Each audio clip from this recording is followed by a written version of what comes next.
Hi, I'm Taylor Owen. From the Globe and Mail, this is Machines Like Us.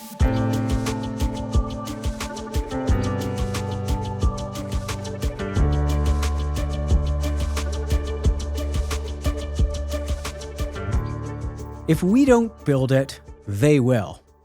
That's a line I've heard again and again on this show. The it in this case is artificial superintelligence, and the they is China. In Canada and elsewhere, the development of AI is increasingly being framed as an arms race. The argument is that whoever gets to AGI first won't just be dominant technologically or economically, they'll be the world's next superpower. In most circles, this is treated as orthodoxy. But if I'm being honest, I actually don't know if the arms race framing is accurate. Part of the reason for that is that we don't really understand China. Not in any meaningful way, at least. That's why Keyu Jin wrote the new China Playbook. Jin is a professor at the London School of Economics who studied at Harvard and now splits her time between London and Beijing. And the book is her attempt to read China in the original, to provide a first-hand look at the forces behind its unprecedented rise. I have a lot of questions for her. How did one of the poorest nations on the planet become the second richest in less than a century? How did an economy without free markets birth a tech sector that rivals and in some ways surpasses Silicon Valley? And are the trade-offs China made around the rights and privacy of its citizens a fundamental part of its model? The answers to these questions aren't academic. China has become a global superpower without capitalism and without democracy, which means their success has profound implications for both. So whether we like it or not, we need to start paying attention to the Chinese playbook.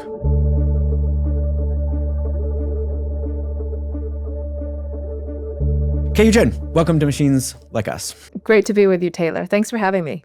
My pleasure. I want to start with some of your observations on the U.S. when you first arrived. You came to the U.S. as a student in 1997. How did your classmates at the time view the country you grew up in? Well, 1997, Hong Kong was just handed over or handed back to China. And I think everybody was fascinated with the country. But they still had a very simplistic view about China. And most of it came from what they read on the newspapers. And it seemed like they thought, there was a lot of repression going on. There were human rights issues. But that was pretty much it, as if the country was shrouded in white terror. That was not at all the country that I knew. We were so excited about bidding for the Olympics. I was going to high school in Beijing, and we were representing the city to be marching on the streets, joining the WTO. Buildings were going up and down. Even government officials were talking about jumping into the sea. Jumping into the sea means giving up their bureaucratic life and going and be an entrepreneur. There was so much excitement and hope towards the future. So that was not at all the country they seemed to have grasped. It feels like a lot of those misconceptions, or limited views anyway, persist, but they've changed significantly. Like when you look at the way America views China now, how do you see those misperceptions or those limited views having evolved since then? Some things have not changed, right? A lot of the emphasis on the political system, the lack of Western-style democracy, authoritarianism, that has not changed. But in the very recent past, I think the perception has gone from misunderstanding China to fearing China, being quite shocked at the progress that the country has made, especially on frontier technologies. And by the way, there is a reason to be quite surprised, given that it is the first time in history that a developing country with 25% of standards of living of advanced economies can do cutting-edge technology and sometimes can do better. I want to get into all of that, and the sort of pace of technological change is a big theme of your book that I want to talk about. But just to stick on this thread for one line, because I grew up with that perception, right, in Canada as opposed to the United States, but with a very narrow view of what China was. And I'm just curious, what drives that, do you think? Do you think it's just pure naivete? Is it fear of a culture we don't know? Is it like, diagnose it for me. Like why, if it's the case that this was such a naive view of the largest country on earth. Why? Like, why did that persist? And why do we still have it? Well, naivete is the last thing I would describe a country or two countries in the same region of their advanced economy and technology on the whole. But it's a complex and really good question. From my high school years in education in America, I've come to realize that despite the fact that they encourage openness and diversity of views. And that was the first thing that I learned in my high school class, which shocked me. I said, oh, that's actually a thing, to question authority, to question the textbook, to be open-minded. What even does that mean? Whilst that is true for most things, I think because of Western dominance in the last 200 years, because of the moral universalism after post-war that the United States has led the world to believe in, I still believe that most people think there's only one model that works in terms of economic development, and there's really pretty much one political system that can be sustainable. And even economics, I'm a Western-trained economist. We have a very limited number of views with basically the same assumptions in macroeconomics to describe the world. For instance, allowing very little room for the role of government. Some part of it, of course, is just unfamiliarity, right? This big, large country of a very different culture, very different history, has been sleeping for a century, suddenly rise by being so different. Sometimes the Western elites I've spoken to really, truly believe the view they have to be like us, and they want to be like us. Well, that is a very deep assumption that is now becoming more clear of the naivete of that assumption. But that is something that I think a lot of people held true. So I want to fast forward a bit to today and particularly the way the technology sector has taken shape. And you say that China's a master of leading edge technology. Can you, just before we get into how that happened and why, can you paint a picture of just what leading edge means to you here and some of the sort of remarkable technology sort of developments and achievements that are happening in China right now? Well, first of all, we see the technology in everyday life, and some of it is not leading edge. It's just pervasive use of technology. And by the way, it's not just about who gets there first. It's about the diffusion and spread of technology and the intensity of use, which actually, the difference of which explains 85% of income differences around the world. Can you believe that? Just how much technology is actually used. And so in today's life, you can get a Coke by just showing your face in front of a machine, not to mention the robotics and, of course, the EVs and the smart cities. I wouldn't call this leading edge technology, but what was supposed to be choke points for China, the leading edge components that poses existential crisis on China in the last few years because of American export controls, are no longer real choke points. And these are leading edge, whether it's AI or semiconductors, biotech. The amazing pace of biotech development is phenomenal. Bloomberg recently touted as ferocious as EVs and AI in China, quantum, and so many more. Even the deep tech, hard tech, which has been the focus of the national policy in the last few years, have just really exploded despite the weakness of the economy. I find that really paradoxical. The weakness of the Chinese economy. The weakness of the Chinese economy continues. Is that kind of coming down from that period of really rapid growth and then because now, of real estate, because of the real estate crisis, because of weak confidence, because of uncertainty. But juxtaposed is this phenomenon technological growth. And you gotta have to think, maybe the Chinese really have to thank Donald Trump, right? Or the US export controls, because technology was rising fairly quickly, but not at this pace, and especially not in the leading edge components. You talk about two forms of innovation, which I find really interesting, sort of breakthrough innovations that are the initial ideas that are truly new, and those that are sort of creative adaptations, or as you say, diffusions of them, or building on them.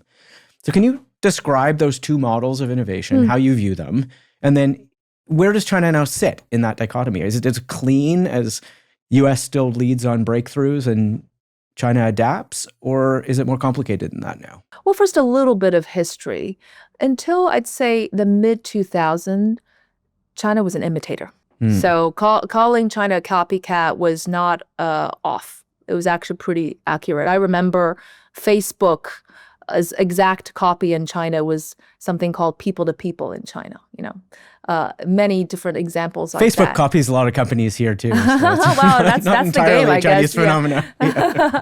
Who does it better? Yeah. And so many different examples. By the 2010s, things started to change. I'd say that Chinese applications, the one-to-N of technological development.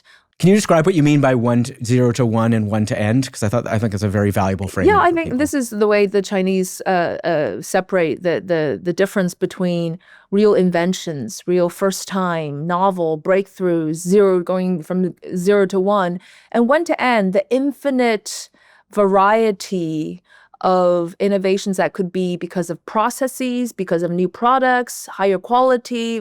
And China did that so well in the 2010s, taking something that was a first of a kind, let's say, in the United States, and making them, first of all, much cheaper, much more adoptable. And you saw that. I mean, the WeChat, the super app, not only do I chat with my friends and then post like X, and I can also book a massage and a taxi ride in one app.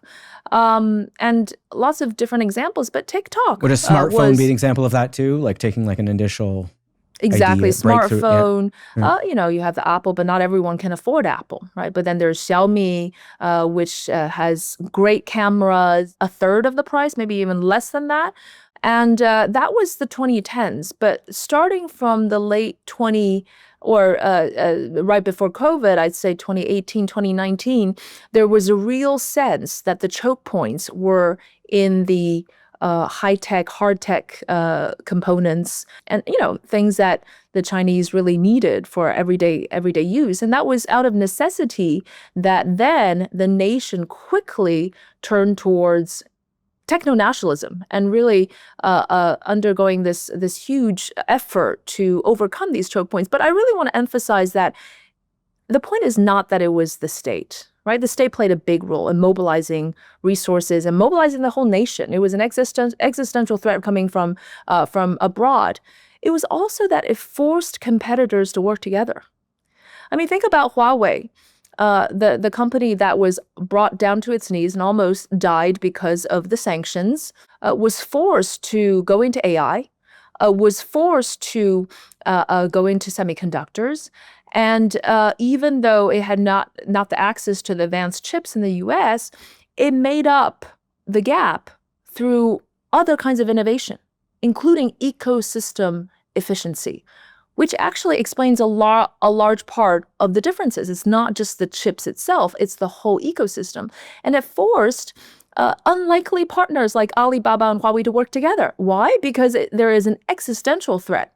It forced companies like DeepSeek to really sit on the Huawei system, because again, there's no other choice. And it also forces the downstream players to opt in for Chinese technology, because even if they're not sanctioned, they feel the uncertainty of relying on U.S. components. Why? Because of U.S. policies. Can you just diagnose a little bit what else goes into the U.S.'s ability to lead on technological breakthroughs or innovation breakthroughs? What are the other components of the American economy that make it, or had made it up until now, superior globally in leading to real technological breakthroughs? Well, I believe going from 0 to 1 takes much more than an infinite supply of great engineers, a large market, and money. Really, where America's strength is, and something that is extremely hard to copy, is the degree of openness and knowledge exchange and the audacity to question and to create and to break boundaries. This is not really part of the Confucian thinking, nor is it part of the, I'd say, even East Asian education system. A lot of it is around problem solving. A lot of it is around reverse engineering, which the Chinese have mastered. But to question an answer that is already given is just not something that that they're used to doing. And it was only really after I went to the US that I found that challenging the authorities, like the professors, were more welcome than agreeing with them. Because there's a different, it's cultural, right? It's like a fundamentally different culture. It's very, very cultural. It's very much part of our education system. And also importantly, what is the intrinsic satisfaction of doing research, right?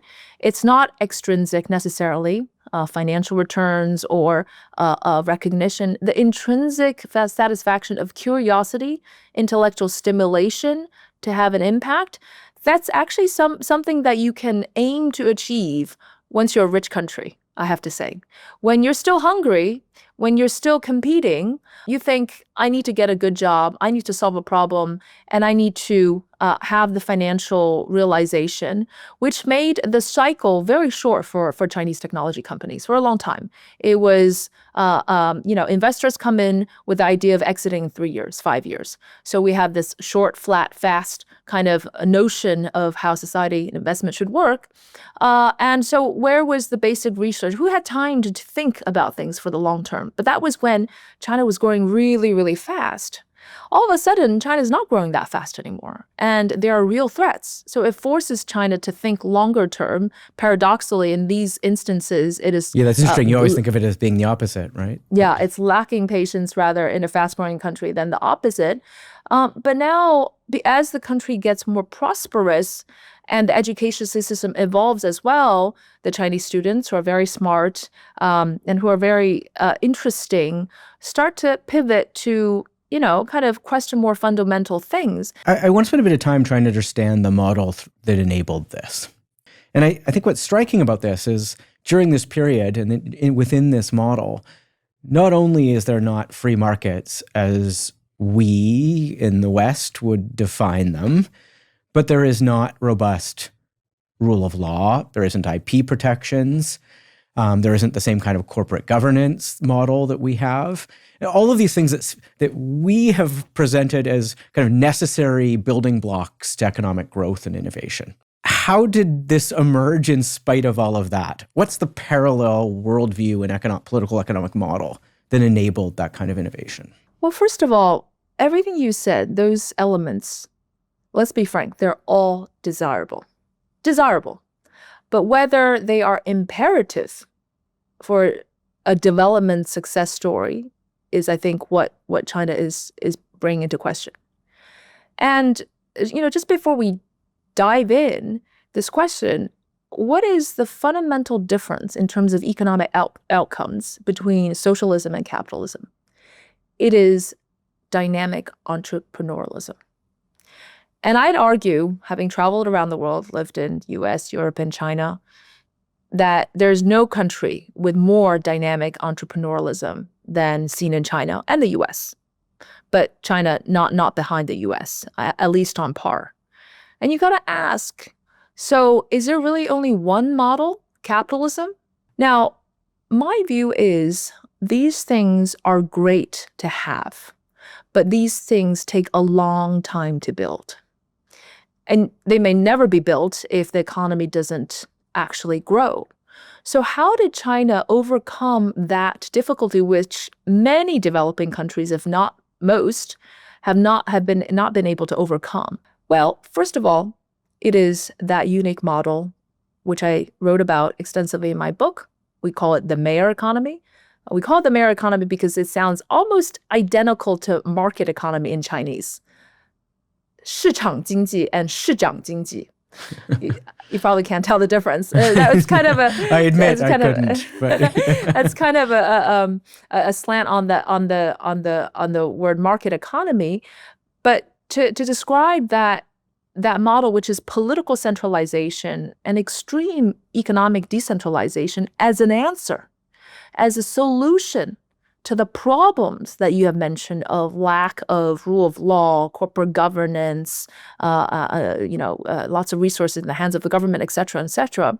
But how it overcame was that the mayor economies, well, their incentives were actually aligned with private sector development and private entrepreneurs. Why is that? Because there's a very unique thing in China politically, which is that if you do a good job in taking care of the local economy, for instance, how many technological unicorns can you build?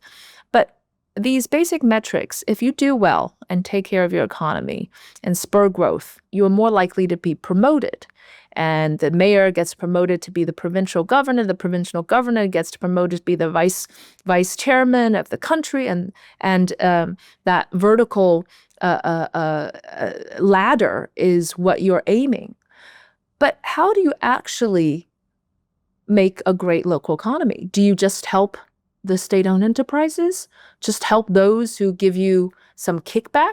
Well, see, that's the assumption. That's the assumption that the Western models had, is that if we have that environment, then certainly it should be a grabbing hand rather than a helping hand. That defines state capitalism, or however. Exactly. In somewhat That's how we way, understood. Right? Yeah. Yeah, very, very, very destructive, right? Well, China actually managed to solve this in most part because, first of all, to do a good job, you want to help those who are more productive. The promising companies, not the ones that are just giving you kickbacks or the ones that have connections. And second of all, very importantly, there's extensive competition, local competition. If your GDP growth is higher than mine, then you get promoted, not me. And so if I treat my companies badly, they flock to your region, then that's bad for me. So I actually have to treat them really well. And coming back to our main theme, how did DeepSeek happen? How did the EVs and solar panels and biotech, how did it just spring from nowhere almost? Well, the local mayors explains a lot of it. And there's a lot of great research. You know, if you look at 2005, solar panels, production, innovation, it was a desert, nothing. Which China now dominates globally. Well, exactly. But how, right? How? And this is where the local mayors come into play. After 2005, it was first 5 cities, then 13 cities, then 50 cities, all started to promote solar panels at the city level. 10 years later, by 2015, the entire country blossomed, whether it's production or solar patents. In many of those cities, they were producing more than thousands of new patents per year, per city. And so that demonstrates the power of decentralization. If you look at EVs, the same story. If you look at robotics, it's the same story. So that wasn't directed from the center. That emerged through competition at the mayor level? Is that really how that emerged? Strategically, it was set by the central government. And that's like this is a space in which we want you to compete. Yes, do it. And how is that incentivized? Just that if the winners will be promoted, like is that just political incentives? Or is there political, other? Okay. Mostly it's political, but you get to see, right? You get to show. I mean, how proud do you think the Hangzhou government is by nurturing a DeepSeek, right? National champion, national hero. So they all want that. And so it's recognition, it's more resources, it's political promotion. But, you know, these government officials, on the most part, they want to do a good job, right? This is something that you can't explain purely through capitalist kind of factors like financial returns or this and that. There's also an element of, I want people to recognize my success, right? There's a Chinese saying, to glorify your ancestors. That's a saying do some things that would make your ancestors proud. But again, this is so central to how China was able to do high tech and hard tech, our original question. It partly stems from this local model.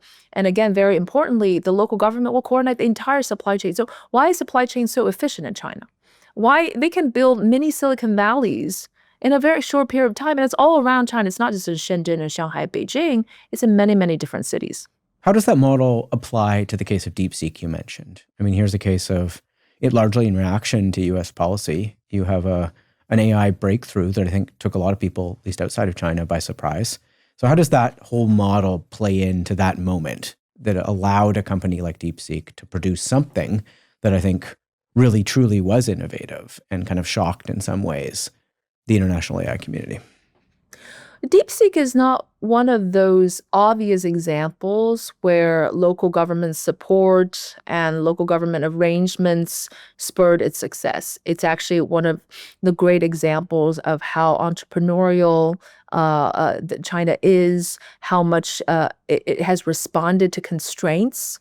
But of course, after the success of DeepSeek, you can be sure that they're treated as, national pandas, basically. They're being supported now, I'm sure. They're being more than supported now. They probably have bodyguards day and night. So I think this is more indicative of how China is going to be going forward, right?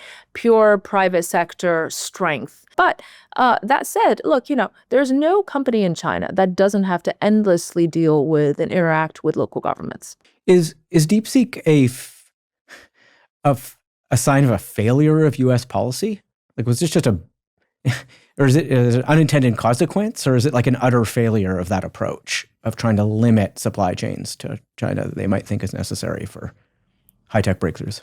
First of all, it's evidence that people just don't study history enough. How often have kind of these methods of suppression failed, starting from Napoleon's continental system that actually made Britain, go all the way to Africa and Asia and diversify and come up with new innovations and workarounds, even to U.S.'s export controls on satellite in 1990s. We forget that U.S.'s satellite market share went from 75% to 25% after it imposed the export controls. Why? Because people just wanted to get rid of U.S. components, and it forced others, Europeans and Chinese, to innovate themselves. There are endless number of examples, and if we look historically, in most cases, it has the unintended consequences. But it's a very obvious thing to do if you are the superpower, right? These kind of tactics to stop Which is why it countries. happens time and time again. Which time and again, history repeats itself. The U.S. really did think they can stop China in terms of technological advancement. I don't think they believe that anymore. And DeepSeek, again, emerging from constraint. And I think what is really, really interesting is that I think the whole technological frontier, especially the frontier of competition between the U.S. and China, is going to be very much shaped by constraints. How does the Chinese state and companies as well, I suppose, view AI in that ecosystem of technologies for which they're looking at breakthroughs? How is AI viewed by the Chinese government?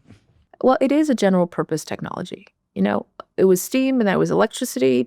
It was an ICT, but the AI is just at a different level because it is not only a general purpose technology, but it can invent new methods. It will create new thinkings and new discovery. And the Chinese government realizes that. So there's a new AI Plus program trying to actively push AI in every possible sector. Civil servants are being trained on AI. Elementary school students are learning about AI. So they are very, very serious about the widespread and usage of AI. And if we look at, again, just a brief review of history, it took, 120 years for steam to really diffuse throughout the sectors. Now, AI could be just a matter of a few years. Fast. Yeah. Fast. Yeah. And China's government actively pushing it, first of all, is a very different thing from a market approach of decentralized approach of just adopting it when somebody feels like it. Another really interesting difference socially is that in the West, we often hear about the risks and often the fear of the consequences of AI, the negative things about AI. Whilst that is absolutely true and correct, you just don't hear about it in China. I'm not sure that's the right approach, but you don't hear about it in China. Instead, you hear about all the positive things. That could be a cultural difference. It could be a government-shaped view because they talk about all the possibilities, all the opportunities, the new applications, but also the ability to raise poverty and to reduce inequality and so on and so forth. You hear about opportunities. But this is also consistent with how China viewed every shock that it has experienced in the last 20 years. For instance, that's interesting because in some ways, it seems like the Chinese government is in some ways doing more to address some of the risks and safety concerns of AI than Western democracies who are really trying to fuel growth in an unrestricted way. Yeah. But But I wonder as well, I mean, you talk about some of the core challenges of globalization that China's faced with now, right? The disenfranchised youth, growing inequality, potential job displacement from technology. Like these are things that all societies are facing. How does the Chinese government view AI in relation to those challenges? It's a very critical question that has not garnered the same kind of debate we're seeing in the West. First off, the local governments, they don't care about GDP growth as much as they did. What do they care about the most now? It's about jobs. We have a serious job problem all around the world. It's jobs because it's social stability. And right now, nobody wants protests and instability in their region. Robotics, however, they're still pushing for it. AI, they're pushing for it. Do they understand the consequences of them? I think yes. But first of all, it's not widely discussed, the negative employment implications about AI. But I think that against this background, the Chinese leadership seems to believe that there are more new opportunities and new jobs created with AI than less. That's the view towards technology. Whether it's true or not remains to be seen. But what I can say is that of any government in the world, if the Chinese government decided to do something about it, for instance, imposing some rules around not substituting out the labor with machines when the labor is perfectly fine. It doesn't add to real productivity in the country. There are lots of regulations. And as you rightly pointed out, although China is not discussing as much the risk associated with AI development, they have put in much more controls in place, and many more regulations. And it is a very controlled system in that sense. It's so interesting. I'm very curious, like, at a high level, and if those are the core challenges all societies are facing, and I think there's a pretty reasonable case that they are, do you think the Chinese model is better positioned to address them than a Western democratic one? I think protecting on the downside, China has an advantage, but reaping for the upside and reaching for the almost impossible is still to U.S.'s advantage. Even the U.S. system is designed that way, right? A very low entry of barrier, right? Many companies can come in, and there's no ceiling. But China's protects on the downside, but it also potentially limits on the upside. So it's a very different system, and probably Europe sits somewhere in between. Yeah, that's interesting. So you describe excuse my pronunciation, Hugo approach to building out sectors of the economy, whereas sort of national resources are allocated or put into very particular types of breakthroughs. So in addition to AI, just to get a sense of where things are headed, what other tech breakthroughs is the state looking to accomplish here? And what other sectors are they really trying to build out? As stated in the many science plans, right? There are a number of sectors that they're focusing on: quantum, new materials, biotech, space. You can pretty much bet on all of the leading edge ones they're focusing on. And to what end? Well, I think this is what power lies, right? Well, there is power, there is leverage, there is security. I think that China has really ramped up these investments, especially in the last 5 years, because they can't imagine what the nation would be like if they were cut off from these components that they need every single day. A lot of people ask me, well, if China is all self-sufficient, doesn't it mean that it would just kind of withdraw from the global arena? No, actually quite the opposite. China is more embedded than ever and wants to be more embedded than ever. So these two things can both exist, both more self-sufficiency and more global connectivity. But to what end? Well, first of all, just sticking to the economics, where I'm familiar, this is a general purpose technology. The opportunities are infinite. And whoever is the leader might be able to define where the future technologies and standards lie.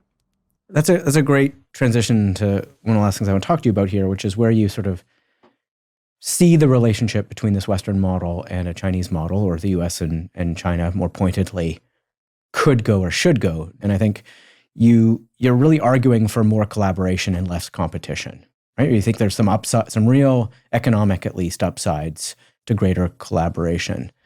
But complementarity. Okay. So describe the mix there, because that seems to be in some tension to this idea that China wants to fundamentally lead and in some ways dominate some of these technological advances. I think collaboration between U.S. China on technology is not necessarily a very realistic trajectory, to be very honest.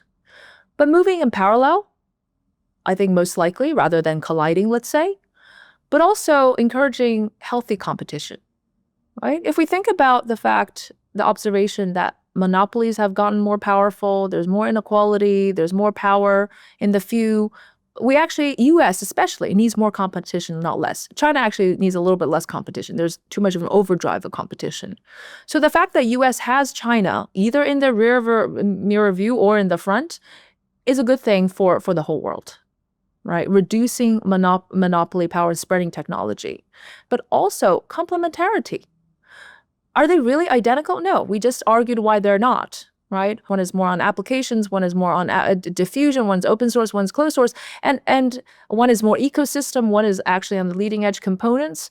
One actually supplies much cheaper but good enough technologies that can be adopted. One can do the breakthroughs. I actually find that it's actually still quite different. Right? Leaving aside the military parity and competition issues, most of this is still economic. I mean, that's a pretty big caveat, though, given the nature of some of these technologies. I'm right? not an expert on that, so I'm not sure I can contribute. But I can tell you that it's not just because of that.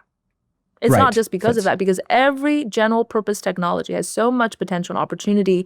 And even leading those means that you grab market shares, your companies do well, you define the future standards.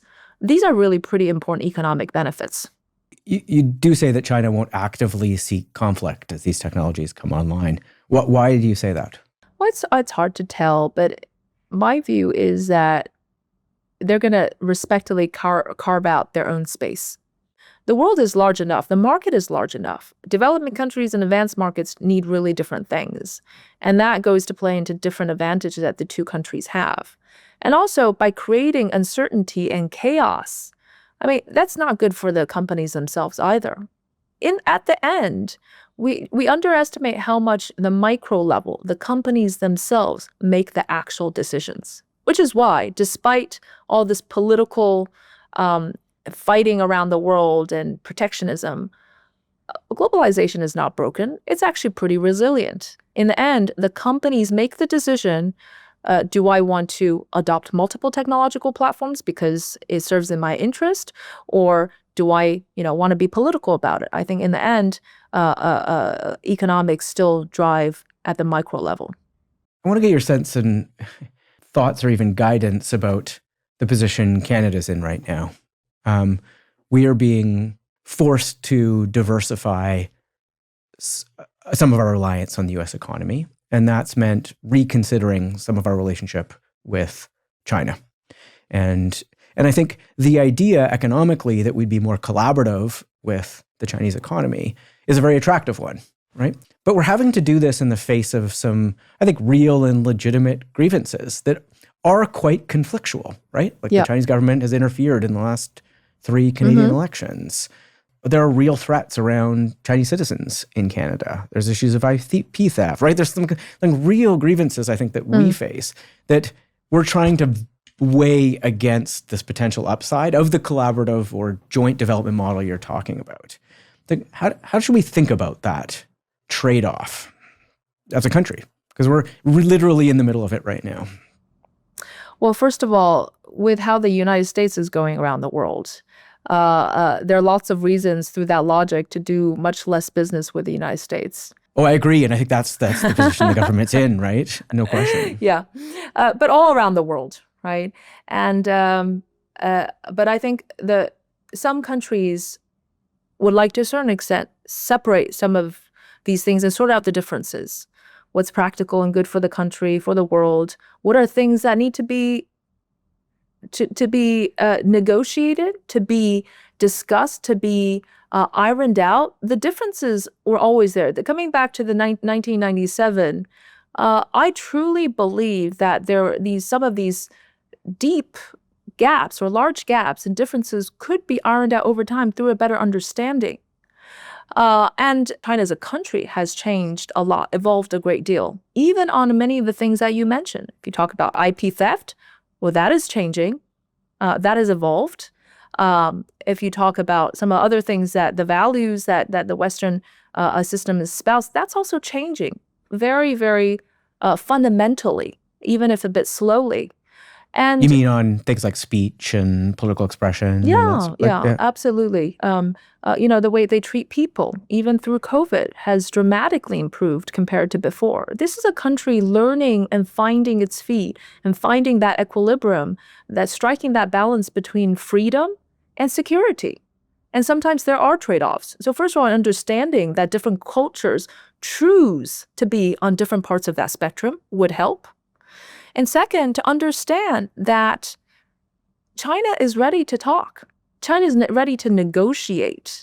But understanding China would help with the negotiation if one understands that there has to be mutual respect, right? It can't be seen as concessions, either political or economically, made in one direction. And it has to be realistic. And so I often say these three things are how we should understand how China's fighting the trade war. We're in such a complex world, geoeconomically, geopolitically, to not have that openness and that readiness to engage in very complex issues with countries that are very different, I think is self-harming. And so narrowly focusing only on a few things, but not recognizing how China has improved dramatically on so many other things, including the vast amounts of contributions and development aid that China has given to many other countries, not to mention individuals, etc., is to make this black and white. And I'm very much against a black and white picture. But coming back to Canada, it's an opportunity. I say it's an opportunity because it's not just Canada. We have to face the reality that the world is a multipolar one, that small and medium-sized countries and many other large economies that are not the US and China are playing extremely important roles, all have their leverage in one way or another. And to live in that multipolar reality, you have to be well-versed in other cultures and other systems and have that agility. And this is what defines a great politician, a great diplomat, to juggle with these differences. So by all means, engage with a country that has lifted 1 billion people out of poverty, that is very much advanced in technology, is willing to share these technology at very low prices with the developing world, that provides data and coverage to rule Africa and to be there in those places when the Western countries have not been there and not supportive. Engage. So I'm with you on the moralizing about rights and values, but it's slightly different when I want to separate that slightly from the trade-offs that we face in our country, right? Like that aren't getting away from the moralizing, but to like really tangible trade-offs. And one that's in the news right now that I'm curious what you think of is this idea about importing Chinese-made EVs into the Canadian economy, right? Which is has lots of different trade-offs, right? Like it's probably good for our climate goals because we get cheaper EVs into the Canadian market, but it might fundamentally hurt and damage our auto sector. And there's also really legitimate concerns, I think, or legitimately felt concerns about the potential surveillance implications of that. And the Premier of Ontario, where the biggest auto sector is, has said that, right? That like we're just letting in the Chinese surveillance state into the Canadian market. Are those sensationalized claims, or are those real ones? And are these the kind of trade-offs that you think countries with other potential values or views on collecting data on citizens should take seriously as a legitimate trade-off that we're making in order to collaborate and benefit from this economic collaboration? These are the helpful questions that one should be asking. A few thoughts on that. First of all, this is a standard this is an economics question that have come up many times in the past. Local protectionism versus importing foreign ones. I think it's striking a balance between the two. Chinese imported the best technologies from the West. And in turn, it helped the domestic industry. Maybe Chinese EVs can help spur Canadian domestic industry, but with enough protection and encouragement of the domestic sector. And And the reason that I say these are helpful questions is that the Chinese are actively thinking of those things. They understand that they cannot dominate around the world in these things everywhere. It's just not sustainable because it's no longer about global efficiency. It's about global harmony. If I were Canada, I'd ask, well, you can either shut out the best technologies and try to learn from scratch or invest massively domestically and be very slow on a very important process like the green transition, or engage some and make sure that there are technological spillovers, that there are foreign direct investment that comes into the country. Because ultimately, through all the data says as these things ultimately benefit the local country. Economically. Now, some of this is being framed in a national security frame, right? Yes, and that with yes, Huawei, yes. that was a dominant frame in Canada, certainly. And I think that's a concern about the importing of Chinese technology. Is it a legitimate one? I agree that trust is a very important thing these days in some of these intangible technologies.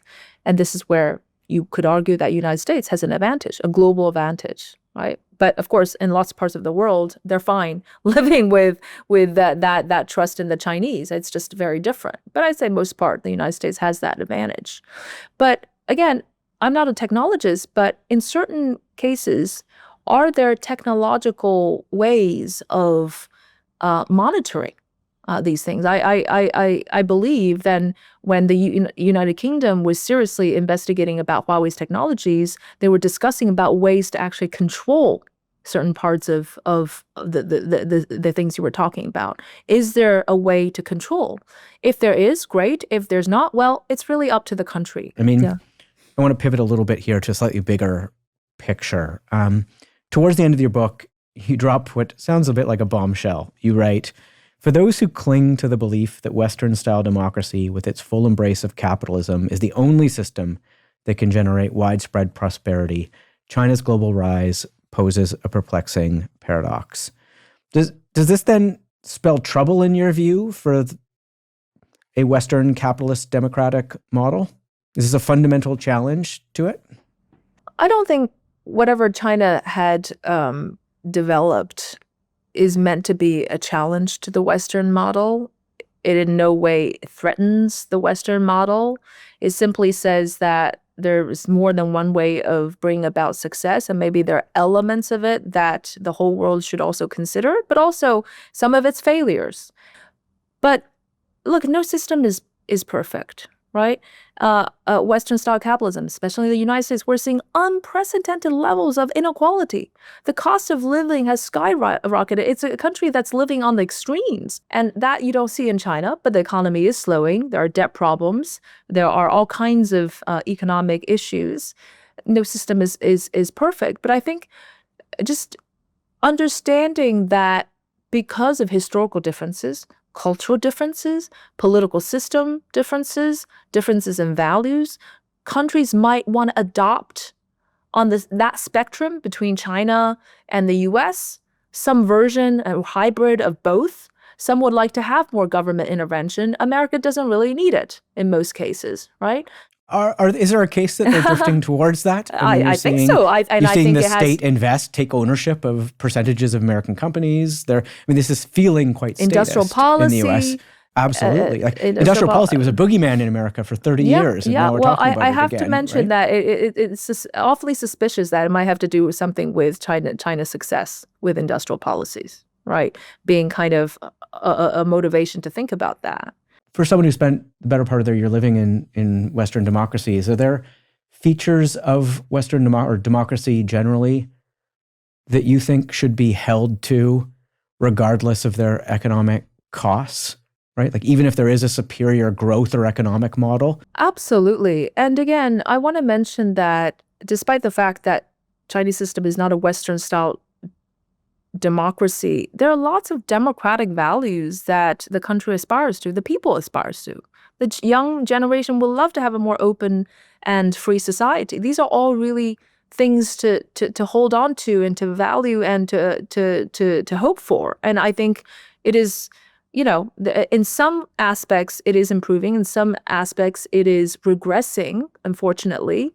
But I absolutely admire and hold very dearly the idea that, people have their rights.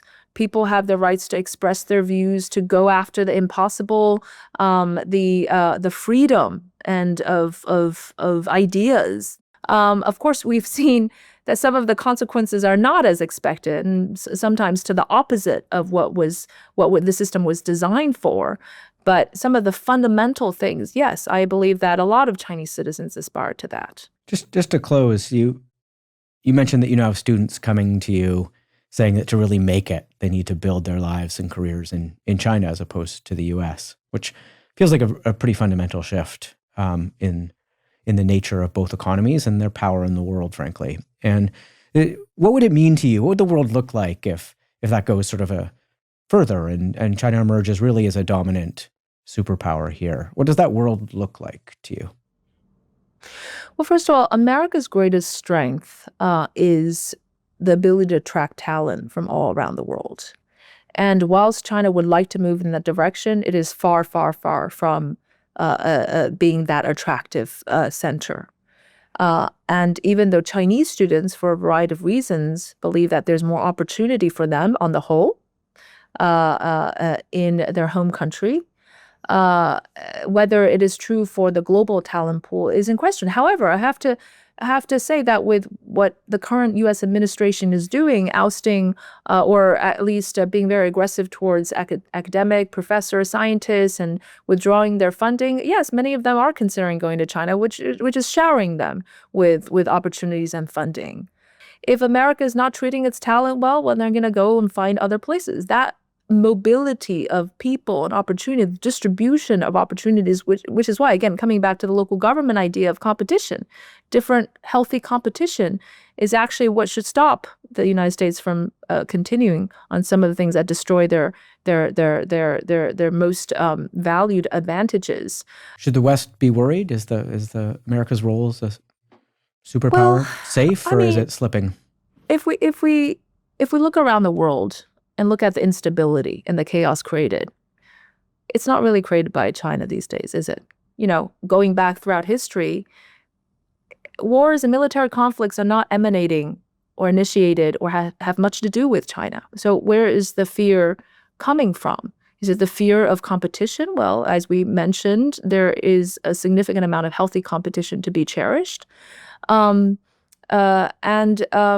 if so, I think it is really about how to engage with China so that China can stay in an orbit, right, along with other players that do good for the world rather than the opposite. I think it's that process.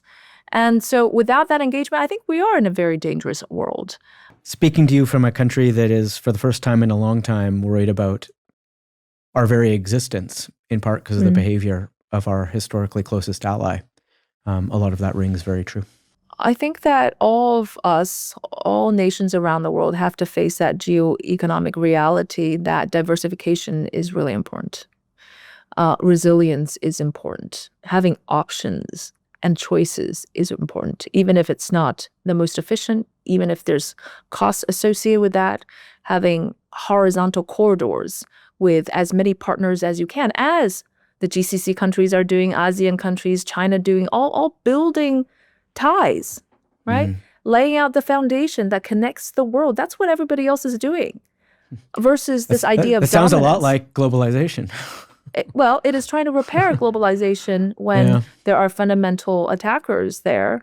And guess what? In this kind of world, coercion no longer works.